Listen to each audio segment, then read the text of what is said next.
Hey everyone, coming at you with another video today, talking more about some of the stuff with FRAC-T camouflage, but also that just as a general principle for worn equipment, and to include uniforms and camouflage, you can mix and match. That's a topic that's kind of talked about on and off, but being that I own a camouflage brand now, I'm saying whether it's with FRAC-T patterns in tandem or otherwise, you can mix and match. There's Geo7 from Veil Camo, which is discontinued. Well, 511. They partnered with Veil Camo. That's a discontinued pattern. Obviously, the plaid of the gods, M81. You got Fed Cam up there, multicam. Even though I've kind of augmented that because it's too bright for my area most of the time. I digress. You can mix and match. I've only got two samples here, and one's not a great color print of the A pattern, the autumn pattern. As you can see, there's a lot more blue in that than there's supposed to be. That was a major mistake on the printer's part. But I digress. You want to rock M81 Woodland and RW, Rocky Woodland, or the standard W, which is more brown dominant and definitely jives well with M81. The standard W Woodland, go for it. Or whatever mix. You want to do W Woodland and Geo7, do it. You want to do RW and Geo7, do it.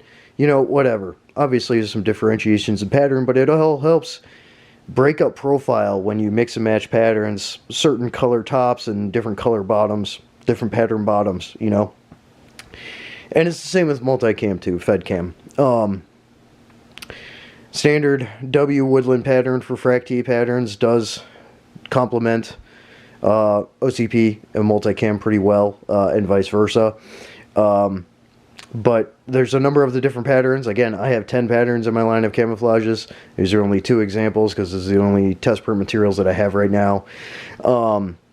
Need to order some more and some promotionals and stuff, but you know, running a business ain't cheap. Anyway, mixing and matching is not a bad thing, you know.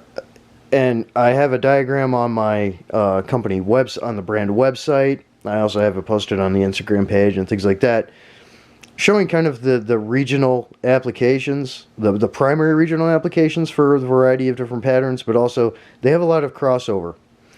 A pattern, for example, obviously not this example, just because of the poor colorization of this one. I digress. The A pattern in general,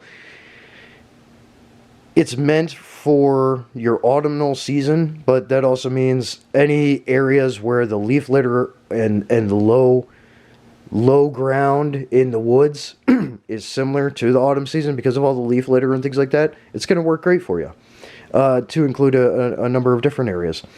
You know, just things like that. The RW pattern worked great in the Carolinas, Appalachias. It's also going to work great in northern Minnesota in certain regions, you know, where the bluffs are, you know, along the lakes and the rivers and stuff, or out in the Pacific Northwest, and the HW pattern out in the Pacific Northwest, you know, mix and match those. Do one of them a top and the other one a bottom, or vice versa, you know, just to blend in, you know, and it breaks up your profile and your silhouette as a person, as much as complementing the environment based on whatever colors and patterns that you choose. So you can do a mix and match. Notice this is M80 US Woodland is a little bit darker in a total colorway than RW by a little bit. That might be good for the bottoms, because that'll blend in with some of the shadow and the underbrush, the ground foliage, you know what I'm saying, the soil a little bit. And this will blend in well with the other foliage, the slightly higher foliage, the trees. Obviously, you've got the colors and the elements for rock features. You know, things to consider. Also, like with the finish method, where you do snow trousers and a woodland top, right? So that kind of concept as well. Something that's a little bit brighter in color, whether it's, again, like over whites, or, you know, even this Geo7's kind of bright, you know, and it was supposed to kind of be a complementary to multicam as well.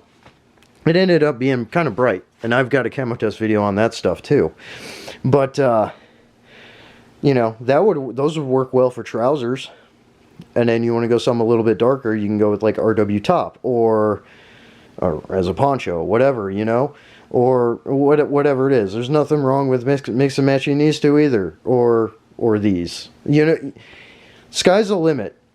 But it's one of the benefits to the multitude of the FRAC-T, my FRAC-T patterns, is there's different colorways that are going to complement the aesthetic that you like, but also your regional applications, and also just complement with colorization of other camouflage patterns as well. That was a pretty conscious move on my part to make sure that they did have some compatibility, you know, with stuff that people may already be using, whether it's Cryptic Highlander or again, Plaid of the Gods, or you know, more obscure stuff like Geo7 that freaking pretty much nobody except myself has anymore. You know, everybody offloaded, and a bunch of the Ukrainians and Mexicans have that stuff now. Or you're running, you know, a mishmash of multicam or just OD, you know, but you want some profile breakup because of, again, pattern scaling with my patterns. You want some profile breakup up top. Go for that, you know, whatever it is. You know, so it's just stuff like that to take into consideration. Understanding camouflaging principles, and one of them is to break up profile. And to create something that the eye does not catch as easily, or that confuses the eye, or that the eye passes over more easily. You know, just stuff like that. So, things to take into consideration. And just one of those nuances with my patterns is that the pattern scaling, the scaling of the pattern is much more akin to American style camouflages. And some of the design aesthetics are a little bit closer to European style camouflage designs. You know, I melded the two together. Just turned them together in the extensive design process that I did to make these patterns. So you're getting the best of both sides of the Atlantic when it comes to camouflage design with FRAC-T patterns. But nothing wrong with mixing and matching and different FRAC-T patterns together, like I said earlier. You know, you do PS planes and scrub lowers because you have a lot of open territory and grassland, and whatever for a top, or a PS top and W woodland bottoms, you know, or whatever it is. And then same with the equipment as well. Because a lot of the majority of the stuff right now, as far as my patterns being put into production items, is soft goods equipment. The uniform stuff is going to come later. But same goes for the soft goods equipment. You want something to help break up and brighten a little bit and contrast a little bit off of, say, wearing the M81. You can do the RW, you can do the HW, you can do the standard W, you can do whatever, and it's going to work well with that. Again, same with whatever other pattern that you're using or that you prefer before a possible full paradigm shift into using just FRAC-T patterns. Of course, I got to sell it a little bit, right? But yeah, just being realistic about it and just kind of understanding, like, hey, things work. You know, things do work together.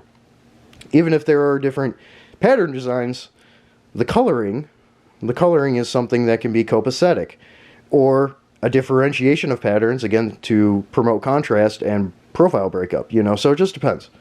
So, just another fun little bit, and something that I am a proponent of is mixing and matching camouflages as you see fit. You don't have to have it all in one thing, or you can do it all in one thing and it's going to work for you great, just depending on what your regional environment necessitates. So keep that into consideration. Go check out the website, fractcamo.com, FRAC-T-camo.com, or the Instagram, just FRAC-T-camo, all basically just jumbled one word, FRAC-T-camo on Instagram. For posts, I try to post about every business day on there. And yeah, if you are a business looking to pick up yardage, get in contact with me and I will let you know what's up. And anyone else wanting to get into the game of making soft goods products and things like that, I can give you a lot of people to talk to. I can give you a lot of tips, and we can partner together and you can pick up FRAC-T patterns and start making goods. So, whatever it is. But rounding off this video, I just wanted to share that stuff and kind of ramble about that a little bit, talking about, like, hey, mix and match as you need to, you know? It's not going to hurt anything, especially if the patterns work for your area. That being said, yep, that's about it. So, till the next time, metal up, out.